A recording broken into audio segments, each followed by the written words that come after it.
Bonjour et bienvenue à l'émission On est en business. Ici Karine Nadeau de business.ca. Il me fait vraiment plaisir de pouvoir vous partager ce concept unique qui raconte des vraies histoires de dirigeants qui seront là avec moi et qui partageront leurs problématiques vécues, des problématiques actuelles ou des problématiques du passé et comment business.ca est venu aider à trouver des solutions. Alors, notre organisation, c'est vraiment de créer une communauté. Actuellement, c'est 400 consultants qui sont là pour soutenir les entreprises de tous les domaines, dans toutes les régions. Peu importe leur taille et peu importe leur problématique, tous les consultants de business.ca sont là pour aider les entreprises. Et business.ca, c'est une grande co-création. C'est une grande communauté. Et j'espère qu'à travers ces émissions-là, les entreprises, en fait, les représentants d'entreprises et des consultants pourront être inspirés et trouver des solutions pour leurs propres problématiques et pouvoir continuer leur croissance. Au plaisir de vous rencontrer et je vous souhaite d'avoir beaucoup de plaisir et d'inspiration en écoutant nos émissions.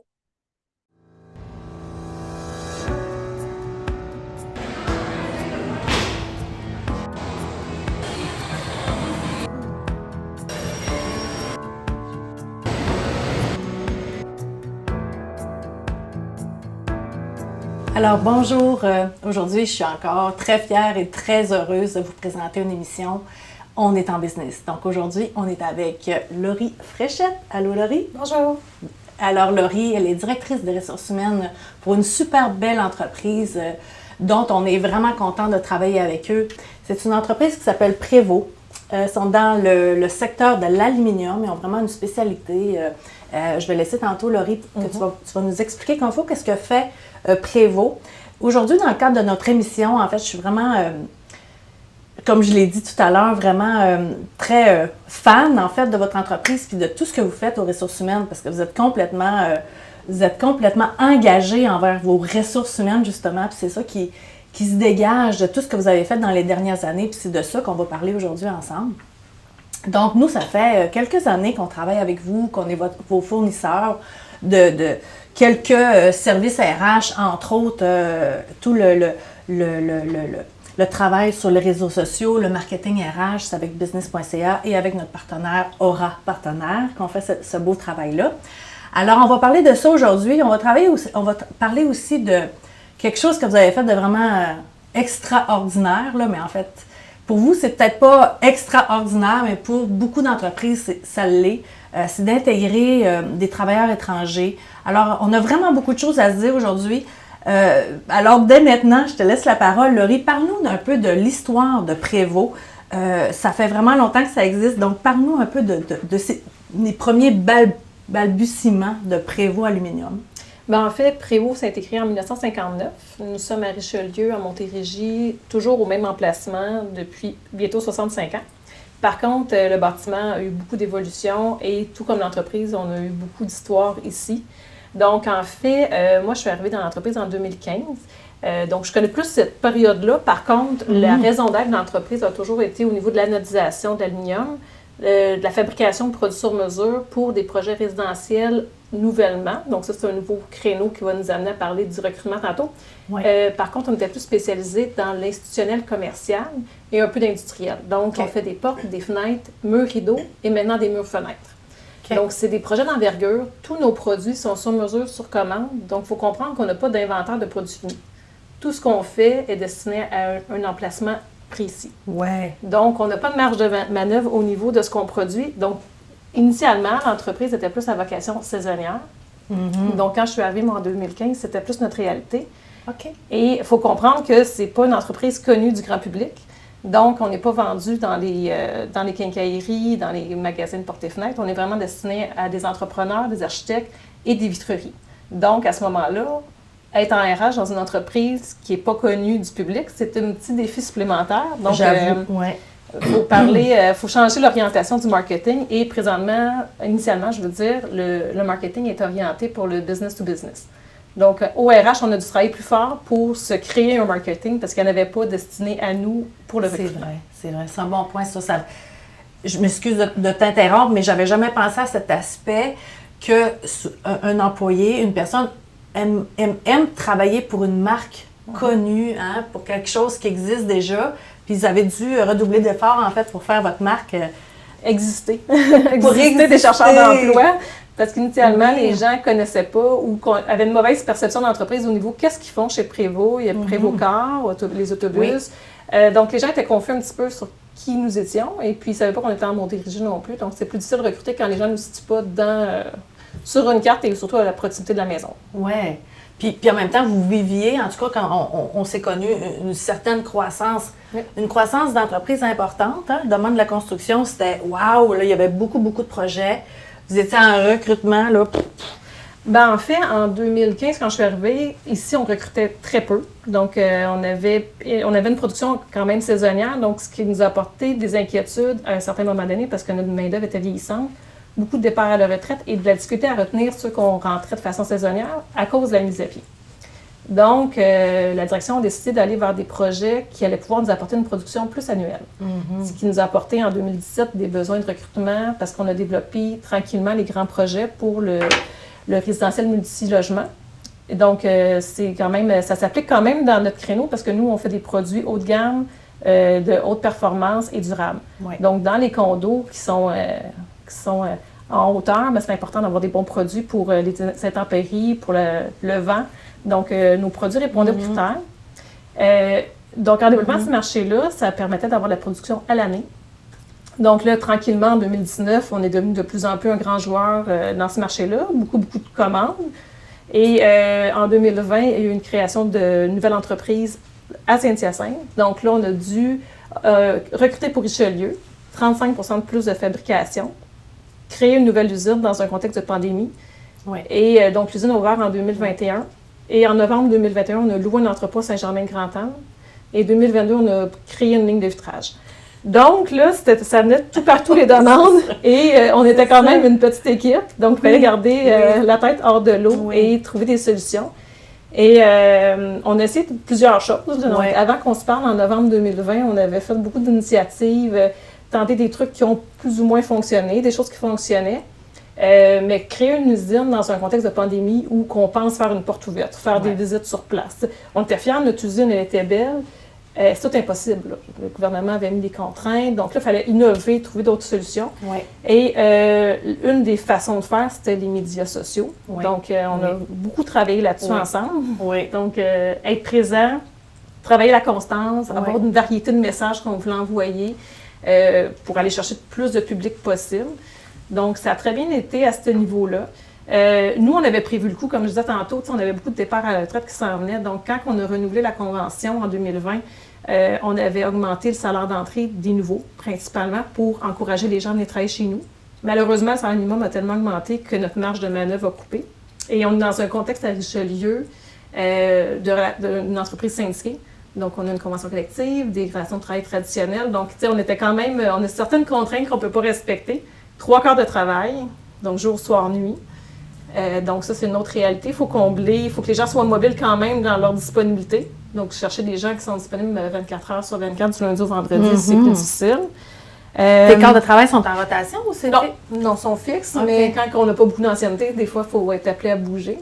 Donc, ça, c'est une réalité qu'il faut dire dès l'entrée. Tout à fait. Donc, tu sais, on avait plusieurs contraintes. On a offert plus de pré-retraite 4 jours pour garder nos travailleurs expérimentés. Cette année, on a ajouté aussi une offre de 3 jours semaine pour nos plus anciens. Donc, il faut dire ici là, qu'on a un travailleur qui a 49 ans de service. Puis c'est pas le seul. En haut de 40 ans, on en a une dizaine. Donc, tu sais, c'est précieux, ces gens-là, parce que leur savoir-faire, leur savoir-être, c'est exceptionnel. Ils donnent beaucoup de connaissances aux autres, sont très fiers de ce qu'ils font, donc c'est très riche pour nous. Mais il faut les garder au travail aussi. Oui. Donc, tu sais, pour s'assurer qu'ils restent actifs. Oui. Oui. Donc, c'est beaucoup de choses qu'on a eu à vivre. On a aussi ajouté une messagerie texte. Tu sais, les nouveaux chercheurs d'emploi, c'est difficile de répondre au téléphone, les contacter. Oui. Donc, messagerie texte, les gens répondent super bien. On s'est créé des Facebook pour faire des entrevues virtuelles. Donc, les gens sont plus à l'aise avec ça. C'est pas tout le monde qui a maintenant une ligne téléphonique aussi. Donc, on cherchait comment rejoindre les gens. Fait qu'avec le temps, vous avez fait une foule d'initiatives qui ne sont pas nécessairement des grandes stratégies là, qui demandent d'y penser pendant Il n'y a 4 jamais jours. eu de plan complet, malheureusement, à cause de la vitesse des opérations, du besoin. C'est ça. On n'a jamais eu la chance de faire un plan stratégique, mais chaque item, on l'a travaillé en parallèle ou un à la suite de l'autre. Mais ce qui fait qu'aujourd'hui, on sait ce qui fonctionne mieux, ce C'est qui ça. fonctionne moins bien. Exact. C'est ça. Parce que toi, ce que j'aime de toi, Laurie, c'est t'essaies des affaires, t'embarques, puis rapidement, tu dis « Oh, non, ça, c'était peut-être pas une bonne idée. » Mais c'est pas grave, au moins, tu l'as essayé, puis tu as testé ton marché par rapport à... Tu me racontais que tantôt que vous avez été à mettre des affiches dans des abribus, puis ça n'a pas été un succès, mais vous Non. l'avez essayé. Là, on a investi à peu près 2 heures de 2 personnes au RH. Ils ont monté un petit visuel, ils ont fait un code QR. On est allé porter ça dans les abribus de la région, disant ben les gens qui n'ont pas de voiture, ils aimeraient peut-être ici parce que le réseau est quand même développé localement, très proche pour le transport en commun. Ouais. Donc, on se dit peut-être que les gens qui prennent l'autobus n'ont pas d'emploi. On va s'essayer. On n'a pas eu personne qui a utilisé le code QR, mais ça n'a pas coûté cher, puis on a fait une initiative. On tente des choses, tu sais. Une autre chose qui fonctionne très bien, on a augmenté notre programme de référencement. Donc, avant, quelqu'un qui référait un membre de sa famille, il y avait 250 $ quand la personne terminait sa période de probation. On a diminué la période de probation et on donne 1 200 $ ou 5 jours de congé. Donc, avoir une semaine de vacances de plus, on ne dit pas non à ça. Wow. Donc, par contre, les gens aiment mieux le 1 200 $, mais on l'a versé depuis 4 ans là, à plusieurs reprises, plusieurs fois par année. C'est vraiment notre meilleure source de recrutement parce que les gens restent la plupart du temps. Donc, le bouche à oreille, là, c'est super payant. Fait que c'est des petites Génial. choses simples, là, c'est pas compliqué, là, mais c'est payant à ce niveau-là. C'est ça. Et puis, dans la dernière année, notre plus gros succès, c'est le recrutement des travailleurs étrangers ukrainiens. On a été approché par une firme pour nous proposer une candidature en septembre dernier. Au début, on voyait ça comme plus gros que c'était. On avait peur un petit peu de comment intégrer ces gens-là au milieu de travail. Ouais. Avec le temps, on a été beaucoup dans la diversité. Là. Dans les 6 dernières années, là, on a intégré des femmes en milieu de travail. On n'en avait pas ici, très, très peu. Des cultures différentes, des gens de minorités visibles. On a fait des stages avec des écoles secondaires pour des travailleurs, là, des étudiants qui allaient intégrer le marché du travail dans des emplois plus manuels. Donc, il n'y avait pas nécessairement fini sur secondaire 5, mais qui avaient besoin de stages en milieu de travail.